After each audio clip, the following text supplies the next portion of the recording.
Hi friends, എല്ലാവർക്കും ഒരു ശുഭദിനം ആശംസിച്ചുകൊണ്ട് ഇന്നെൻ്റെ മോർണിംഗ് ഷെഡ്യൂൾ, അതായത് രാവിലെ ഒരു 5:30 മണി മുതൽ ഒരു 8 മണി വരെയുള്ള സമയം, അതുമാത്രം ഒരു വ്ളോഗായിട്ട് എടുക്കാമെന്ന് ഞാൻ വിചാരിച്ചു.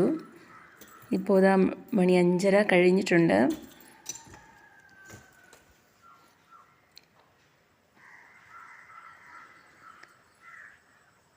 നേരം വെളുത്ത് വരാറായിട്ടുണ്ട്. രാവിലെ 6 മണിക്കുള്ളിൽ പാലിന് പാത്രം കൊണ്ട് മതിലിന് പുറത്ത് വയ്ക്കാറുണ്ട്. അങ്ങനെ പതിവ് പോലെ ഇന്നും പാത്രം കൊണ്ട് വെച്ചു. പിന്നെ നേരെ കിച്ചണിലേക്ക് കയറി.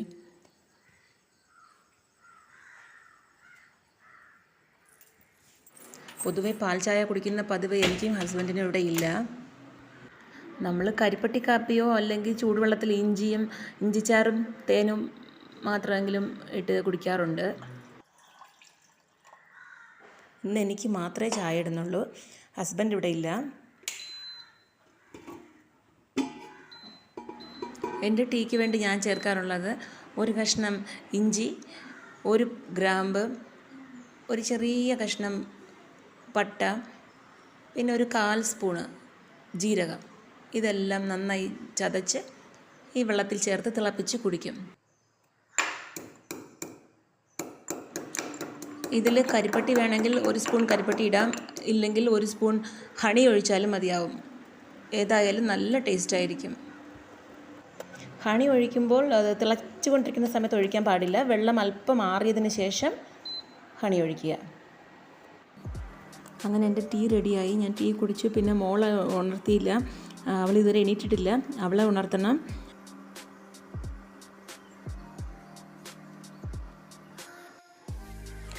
അങ്ങനെ മോൾ എണീറ്റു. പിന്നെ അവളെ കുളിക്കാനും പല്ല് തേക്കാനും ഒക്കെ ഒന്ന് ഹെൽപ്പ് ചെയ്തിട്ട് ഞാൻ വേഗം കിച്ചണിലേക്ക് പോയി. ഇന്ന് വളരെ സിമ്പിളായിട്ടുള്ള ഡിഷ് തന്നെയാണ് ഉണ്ടാക്കിയത്. വീട്ടിൽ ഹസ്ബൻഡില്ല, ഞാനും മോള് മാത്രമാണല്ലോ.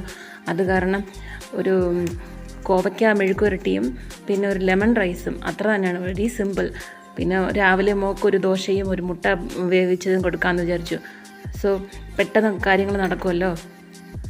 അത് കാരണം എല്ലാ ജോലികളും അങ്ങനെ ഫാസ്റ്റായിട്ട് പോയി. ഇപ്പോൾ കോവയ്ക്ക മെഴുക്ക് പുരട്ടിക്ക് വേണ്ടി ചീനിച്ചട്ടി വെച്ചു. വെളിച്ചെണ്ണ ഒഴിക്കുക. അത് ചൂടാകുമ്പോൾ അതിലൽപ്പം കടുക്, കുറച്ച് വെന്തയം അല്ലെങ്കിൽ ഉലുവ. അതെ, എനിക്ക് വെന്തയം എന്ന് പറയും. ഞാൻ ലാസ്റ്റ് 20 ഇയേഴ്സ് ചെന്നൈയിലായിരുന്നു. അത് കാരണം എനിക്ക് തമിഴ് അതിൻ്റെ ഇതാണ് ഏറ്റവും കൂടുതൽ വരുന്നത്. പിന്നെ കറിവേപ്പില, കുറച്ച് പച്ചമുളക്, ഇതെല്ലാം ഇട്ട് ഒന്ന് നന്നായിട്ട് വശക്കിയിട്ട് നമ്മൾ അരിഞ്ഞു വെച്ചിരിക്കുന്ന കോവയ്ക്കയും കൂടെ ചേർത്തിട്ട് നന്നായിട്ട് ഇളക്കുക. ഞാൻ ഡീപ്പ് ഫ്രൈ ഒന്നും അങ്ങനെ ചെയ്യാറില്ല. അങ്ങനെ ചെയ്തു പോയാൽ അതിൻ്റെ അകത്തുള്ള നമുക്ക് യഥാർത്ഥ സത്വമൊന്നും കിട്ടില്ലല്ലോ. അത് കാരണം ഞാൻ ലൈറ്റായിട്ടൊന്ന് വശക്കി കല്ലുപ്പൊക്കെ ഇട്ടിട്ട് ഞാൻ മൂടി വെച്ച് വേവിക്കും. അതാണ് എൻ്റെ പതിവ്. കൂടുതലിങ്ങനെ എണ്ണയിലിട്ട് അങ്ങനെ ഫ്രൈ ചെയ്തെടുക്കാറില്ല. ഇപ്പോൾ അല്പം മഞ്ഞൾപ്പൊടിയും കല്ലുപ്പും ചേർത്ത് ഒന്ന് ഇളക്കിയിട്ട്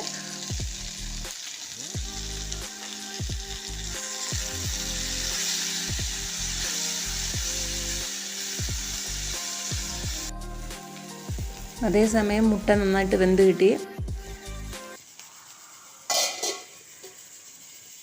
ഇത് കുറച്ച് നേരം സിമ്മിലിരുന്ന് വേകട്ടെ. ഇപ്പോൾ റെഡിയായി.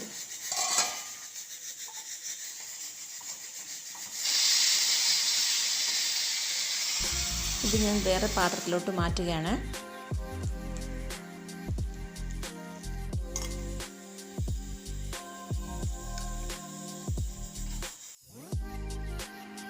അതിനിടെ പാല് വന്നു.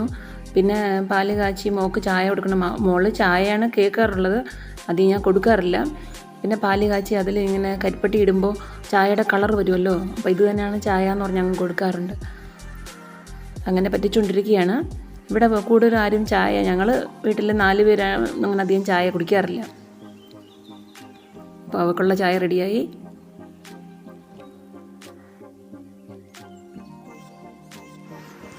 ഇപ്പോൾ ലെമൺ റൈസിനായി വേറൊരു കടായി വെച്ചു. കടായി ചൂടാകുമ്പോൾ അതിൽ വെളിച്ചെണ്ണ തന്നെയാണ് ഒഴിച്ചത്. കടുക്, വെന്തയം, കുറച്ച് പെപ്പർ. എനിക്ക് ഇടയ്ക്കിടയ്ക്ക് ഇങ്ങനെ കടിപെടുന്ന ഇഷ്ടമാണ്, അത് കാരണം പെപ്പർ. പിന്നെ കുറച്ച് ഇഞ്ചി കുനുകുനാന്നരിഞ്ഞത്, 2 പച്ചമുളക് കീറിയത്, കുറച്ച് ഉഴുന്ന്, കറിവേപ്പില, ഇത് പിന്നെ അല്പം ഉപ്പ്, കല്ലുപ്പ് തന്നെയാണ്. അതിട്ട് നന്നായി ഇളക്കണം.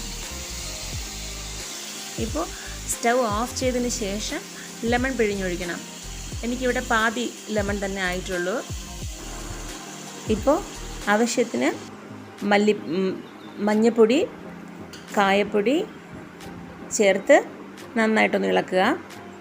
പിന്നെ വേവിച്ച് വെച്ചിരിക്കുന്ന ചോറ്, ഞാനിവിടെ ചമ്പ അരി ചോറാണ് ഉപയോഗിക്കുന്നത്. യൂഷ്വലായിട്ട് ലെമൺ റൈസിനും വെള്ള അരി ചോറാണ് ഉപയോഗിക്കുന്നത്. കാണാൻ നല്ല ഭംഗിയായിരിക്കും. പക്ഷേ ഇത് തീരെ മോശമല്ല. കാണാൻ അത്ര കളറില്ലെങ്കിലും ടേസ്റ്റ് നല്ല ടേസ്റ്റാണ്.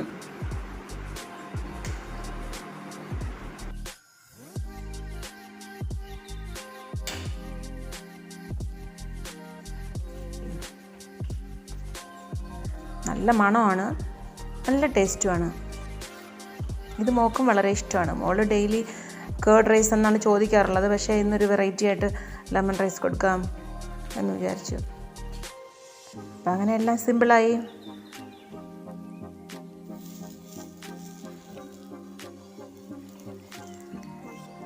ഇനി അവൾക്കൊരു ദോശ കൂടെ ചുടണം. അതോടെ രാവിലത്തെ കിച്ചൺ ജോലികളൊക്കെ തീർന്നു എന്ന് തന്നെ പറയാം. ഇനി വേഗം അവളെ ഒന്ന് പോയി നോക്കണം, അവളവിടെ എന്താണ് ചെയ്യുന്നതെന്ന്.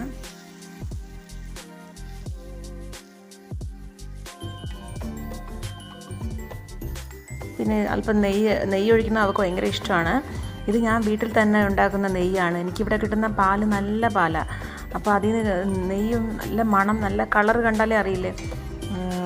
അപ്പോൾ ആ വകയിൽ എനിക്ക് ആ പാല് തരുന്ന ചേച്ചിക്കും വളരെ നന്ദി ഇതിൽ കൂടെ ഞാൻ രേഖപ്പെടുത്തുകയാണ്. ഇതിനിടയിൽ ഞാനൊരു ചട്നി ഉണ്ടാക്കി കേട്ടോ. ആ വീഡിയോ എനിക്ക് എങ്ങനെയോ മിസ്സായി പോയി.